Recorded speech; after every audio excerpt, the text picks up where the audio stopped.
दोस्तों सोनम एक लड़की थी जिसकी उम्र 16 साल थी। वो देखने में बेहद ही खूबसूरत होती है। उसके पिता का नाम राजू होता है और उसके पिता की उम्र 40 साल होती है। उसके पिता मेहनत मजदूरी करके इसको पढ़ाते लिखाते थे और चाहते थे कि मेरी बेटी अफसर बने, मेरा नाम रोशन करे और मेरे गांव का नाम रोशन करे। उसके बाप की केवल यही तमन्ना थी। सोनम की मां का देहांत पहले ही हो चुका था। घर में केवल बाप बेटी रहा करते थे। सोनम पढ़ने लिखने में काफी ज्यादा होशियार होती है। वो हर एक सब्जेक्ट में अच्छे नंबरों से पास हुआ करती है और हर एक काम को बहुत ही आसानी से कर दिया करती है।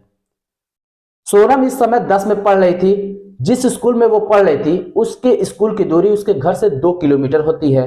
जब वो घर से स्कूल जाती है और स्कूल से घर पे आती है तो रास्ते में 4 लड़के ऐसे होते हैं जो उसे हमेशा परेशान करते हैं, उसके साथ छेड़छाड़ किया करते हैं। इस बात की शिकायत वो अपने पिता से अक्सर किया करती थी, लेकिन उसके पिता सुनकर भी अनसुना कर दिया करते थे।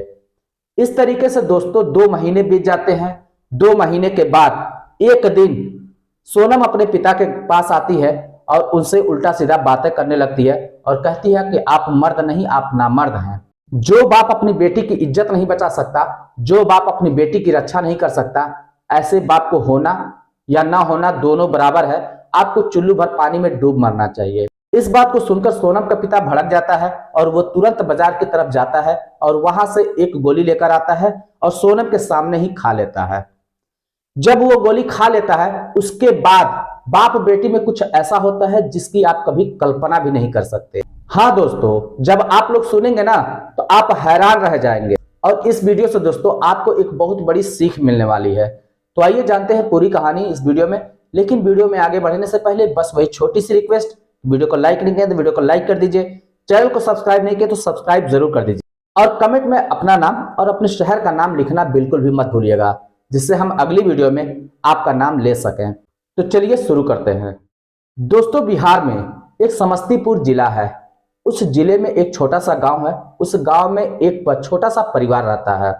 उसमें केवल 3 सदस्य होते हैं, माता पिता और एक लड़की। लड़की का नाम दोस्तों सोनम होता है। उसकी उम्र 14 साल की होती है। वो लिखने पढ़ने में बहुत ही होशियार होती है और हर एक सब्जेक्ट में वो अच्छे नंबरों से पास हुआ करती है। वो हर एक प्रॉब्लम का हल बहुत ही आसानी से कर दिया करते थे। उसके माता पिता बहुत ही खुश होते थे क्योंकि उनके कोई दूसरी और औलाद नहीं थी, कोई लड़का नहीं था, केवल वो लड़की ही थी। तो वो चाहते थे कि मेरी बेटी पढ़ लिख कर एक बड़ा अफसर बने, जिससे मेरा नाम रोशन हो और मेरे गांव का नाम रोशन हो। पिता दिन रात मेहनत मजदूरी करके वो अपनी बेटी को पढ़ाता लिखाता था। इसी तरीके से दोस्तों समय बीतता चला जाता है। लेकिन एक दिन की बात है दोस्तों, उसकी मां की तबीयत खराब हो जाती है। अब पिता अपनी पत्नी को लेकर अस्पताल पहुंचता है। अस्पताल में उसका दवा इलाज होता है, लेकिन उसकी पत्नी का देहांत हो जाता है। अब उसका पिता अपनी पत्नी को लेकर घर पे आता है और उसका दाह संस्कार कर देता है। लेकिन इस बात को सोनम भूल नहीं पाती क्योंकि सोनम की उम्र केवल 14 साल होती है। वो अपनी माँ को याद कर करके हमेशा रोया करती थी। उसका पिता बार बार उसको समझाता है, कहता है बेटा जो इस दुनिया में आया है उसे जाना ही है, एक न एक दिन वो इस दुनिया को छोड़कर जरूर जाएगा। वो किसी तरीके से अपनी बेटी को ढाढ़स बंधाया करता था। दोस्तों पिता का नाम राजू होता है और उसकी उम्र 40 साल होती है। वो अपनी बेटी को बार बार समझाता बुझाता रहता है। धीरे धीरे करके सोनम अपनी माँ की यादों को भूलने लगती है और वो फिर से अपने पढ़ाई में मन लगाना शुरू कर देती है। अब पिता का केवल एक ही सपना होता है कि वो अपनी बेटी को पढ़ा लिखा कर एक बड़ा अफसर बनाए और अपना नाम और अपने गांव का नाम रोशन करे। वो इसलिए दिन रात मेहनत करके अपनी बेटी को पढ़ाता लिखाता रहता है। बेटी भी पढ़ने लिखने में काफी ज्यादा होशियार होती है। इस तरीके से दोस्तों 2 साल बीत जाते हैं। अब सोनम 16 साल की हो चुकी होती है और कक्षा 10 में पढ़ रही है। सोनम अब देखने में बेहद ही खूबसूरत लगने लगी थी। उसको जो कोई भी देखता था बस उसका दीवाना हो जाया करता था। सोनम अपने घर से स्कूल में पढ़ने जाया करती थी। उसके घर से स्कूल की दूरी 2 किलोमीटर होती है। दोस्तों जब वो घर से स्कूल जाती थी या स्कूल से घर पे आते थे तो उसको रास्ते में 4 लड़के छेड़ा करते हैं, जो कि एक लड़का जमींदार का होता है और उस लड़के के 3 दोस्त और होते हैं जो सोनम को हमेशा आते जाते परेशान किया करते थे। इस बात की शिकायत वो अपने पिता से आकर कहती है, लेकिन पिता इस बात को सुनकर अनसुना कर दिया करता है। जिसकी वजह से उन लड़कों का मन और भी ज्यादा बढ़ने लगा था और सोनम के साथ वो और भी ज्यादा बदतमीजियां करने लगे थे और भी ज्यादा छेड़छाड़ करने लगे थे। इस तरीके से दोस्तों 2 महीने बीत जाते हैं। अब उन लोगों की बदतमीजियां और छेड़छाड़ काफी ज्यादा बढ़ चुका था, जिससे सोनम बहुत ज्यादा परेशान हो जाती है और वो अपने पिता के पास आती है। अपने पिता को उल्टा सीधा गाली गलौज देना शुरू कर देती है और अपने पिता से कहती है, आप मर्द नहीं हैं, आप नामर्द हैं। पता नहीं आप कैसे मेरे बाप बन गए, जो अपनी बेटी की रक्षा नहीं कर सकता, जो अपनी बेटी की इज्जत नहीं बचा सकता। ऐसे पिता को चुल्लू भर पानी में डूब मारना चाहिए। इस बात से उसके पिता राजू के दिल पर बहुत गहरा चोट पहुंचता है और वो कहता, हाँ बेटा, आज तूने बता दिया कि मैं कितना गिरा हुआ इंसान हूं। आज तूने मुझे नामर्द कह दिया, आज तूने मेरी इज्जत तार तार कर दी। लेकिन तुझे शायद ये नहीं पता है कि मैं तुम्हारी बातों को सुनकर भी अनसुना क्यों कर दिया करता था। वो आज मैं तुमको बताता हूँ। मैं तुम्हारी बातों को सुनकर इसलिए अनसुना कर दिया करता था क्योंकि मैं नहीं चाहता था कि हम लोगों के ऊपर कोई केस हो, क्योंकि मैं जब उनके ऊपर केस करने जाऊंगा, उनके ऊपर कंप्लेन करने जाऊंगा, तो फिर वो लोग भी उलटकर हम ही लोगों के ऊपर कंप्लेन कर देंगे, क्योंकि वो पैसे वाले लोग हैं। और मैं नहीं चाहता था कि तुम्हारे ऊपर कोई दाग लगे, जिससे तुम्हारे आगे की पढ़ाई में या तुम्हारे करियर पे कोई प्रभाव पड़े। हाँ, मैं नामर्द हूं, मुझे डूब मरना चाहिए। इस बात को कहते हुए राजू मार्केट की तरफ जाता है और वहां से एक गोली लेकर आता है और अपनी बेटी सोनम के सामने उस गोली को खा लेता है।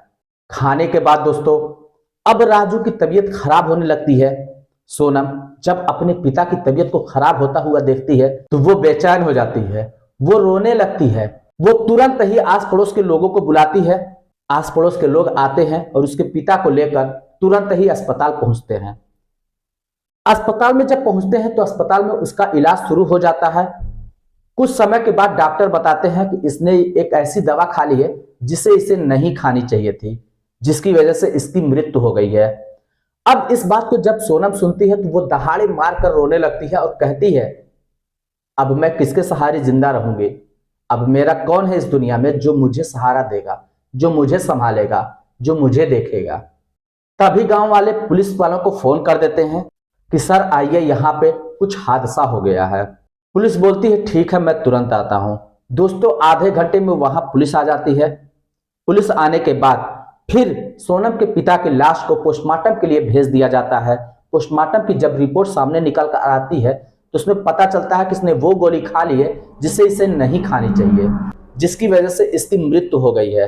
अब इस बात की पूछताछ पुलिस सोनम से करने लगती है तो सोनम सारी सच्चाई बता देती है और कहती है कि मेरे ही गांव का एक जिम्मेदार का लड़का है और उसके 3 दोस्त हैं जो मुझे हमेशा परेशान किया करते थे जब मैं स्कूल जाया करते थे।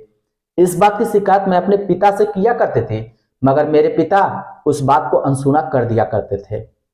इस तरीके से करते करते काफी लंबा समय बीत जाता है। एक दिन जब हद से ज्यादा वो मुझे परेशान करते हैं तो मैं इस बात की शिकायत लेकर अपने पिता के पास पहुंचती हूँ और अपने पिता को गाली गलौज तक देने लगती हूँ, अपने पिता को उल्टा सीधा बोलने लगती हूँ।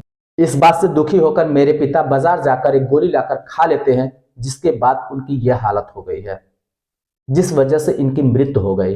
अब इस बात को सुनकर पुलिस वाले तुरंत जिम्मेदार के घर जाते हैं और उसके लड़के और उसके 3 दोस्तों को तुरंत गिरफ्तार कर लेते हैं।